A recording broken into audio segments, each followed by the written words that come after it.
Yo, what's up? It's me, Brandon, trying to give you guys another back issues comic book review. So here we go. Justice Society of America number 82. This is basically a tribute to Superman Golden Age, this one. And, well, the Lois Lane of the Golden Age. Basically, well, yeah, it's basically a tribute because the Golden Age Superman passed away in 2005.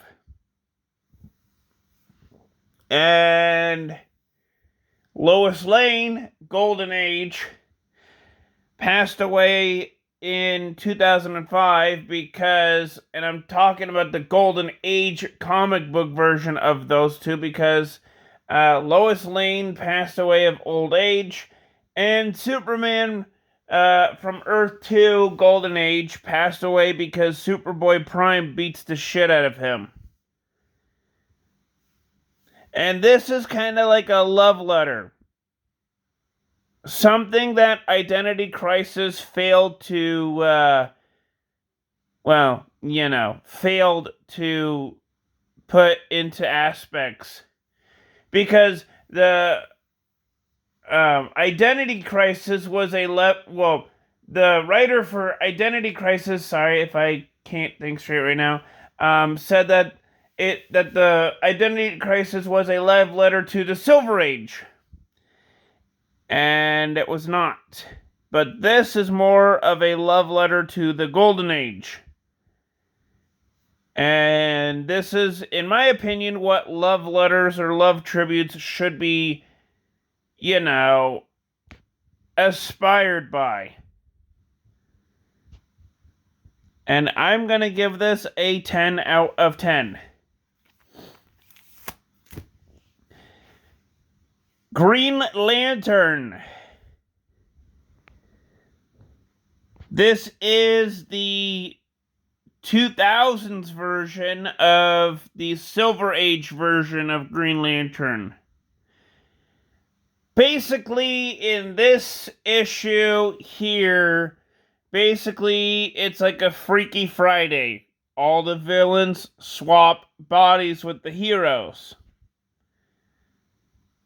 Basically.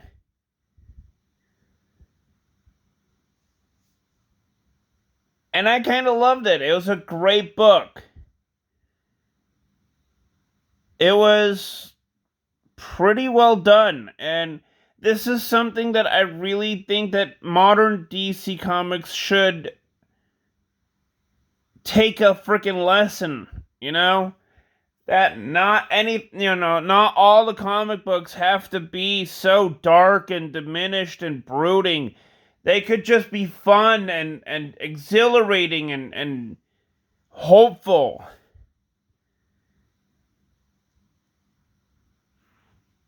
But this is a really good example of a love letter to the Silver Age.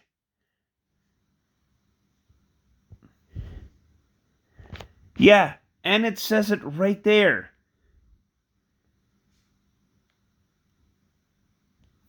Here it is, an all-new tale from the Silver Age. This is more of a love letter to the Silver Age. Then, let's see, Identity Crisis. This is more of a freaking love letter to the Silver Age, version of DC superheroes. This right here, non-Identity Crisis. This, hello, DC, hello. Yeah, this is more of a love letter. Get with it. 10 out of 10. The Green Lantern Corps, number 209. Funny thing, this is really funny. Back before the Green Lantern Corps was even, invented, Green Lantern was the one that went from issues 1 to 200. Yeah. Green Lantern Corps technically went from issues 201 to issue 224.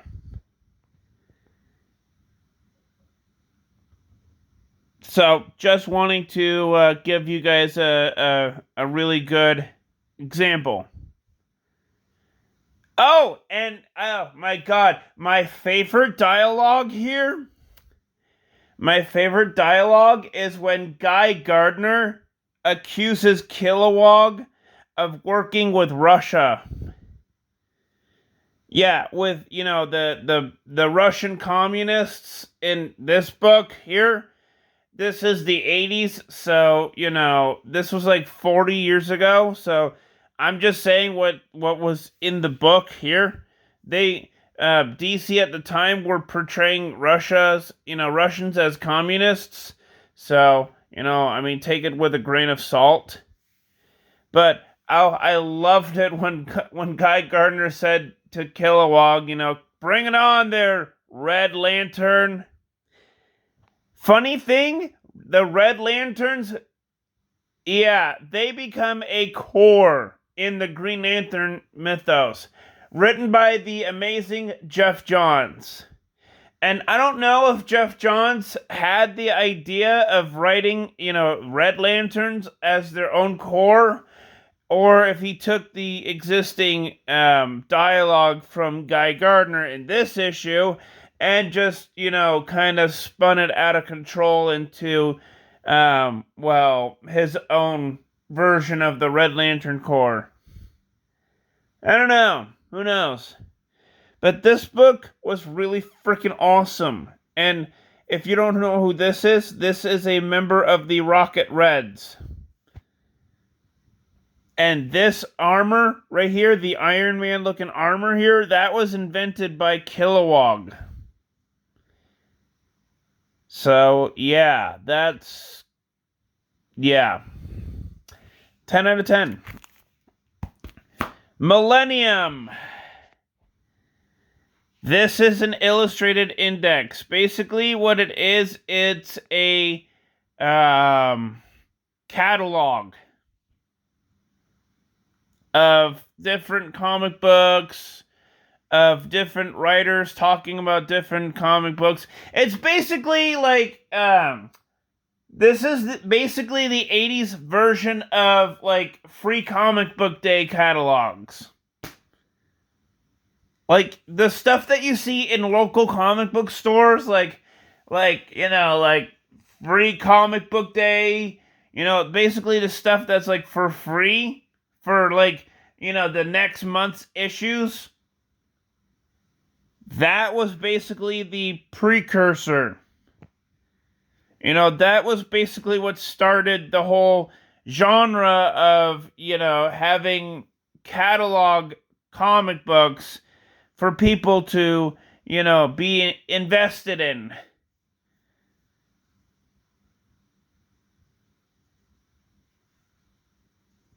And they split it up into two parts because this whole Millennium thing was a huge event at the time. But yeah, this kind of was like a starting point for basically all catalog comic books, for like free comic book day. Or, the types of comic books you see with like the next month's version of, all the comic books that are coming, out next month and all the graphic novels and all that stuff. That all came from the birth of the Illustrated Index comic book copy that I have here and here. And basically it's just Millennium. 1 and 2. So I thought that was cool, and that's why I bought it. I didn't buy it because of the index part. I bought it because, well, this has the New Guardians on it, and this has the existing comic books that were available at the time. Mainly, Firestorm, Blue Beetle, Booster Gold, Wonder Woman, Green Lantern, Superman, Captain Atom, and Jade. Or, sorry, Infinity Incorporated.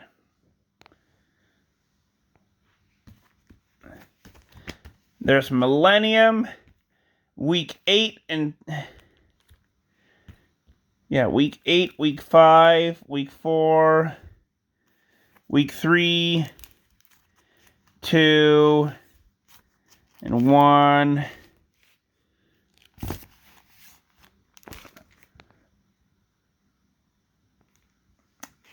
I thought these were all great comic books.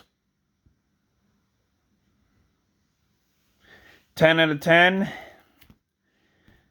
10 out of 10. 10 out of 10. The story and the art are all freaking amazing.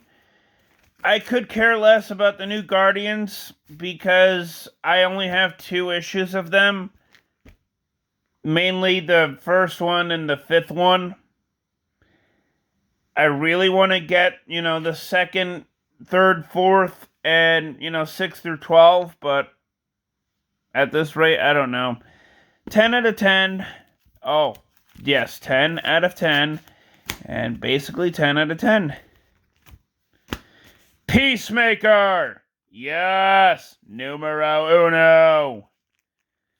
Peacemaker! Basically, this is, not John Cena. Basically, this is Christopher Smith. And in the show of Peacemaker, they have some ideas that came out of this comic book. Mainly the sonic boom part and X-ray vision. All came from this wonderful series issue. And I loved it. Every minute of it, I freaking loved it. 10 out of 10. Oh my God. Yes. Yes. I have said this before. I will say it. I'll say it again. Anything with Lobo equals freaking awesomeness. Yes, Lobo, the main man. The main man. Anything with Lobo, freaking awesome. 10 out of 10. Crisis on Infinite Earths, Blue Devil, number 18, was really damn good.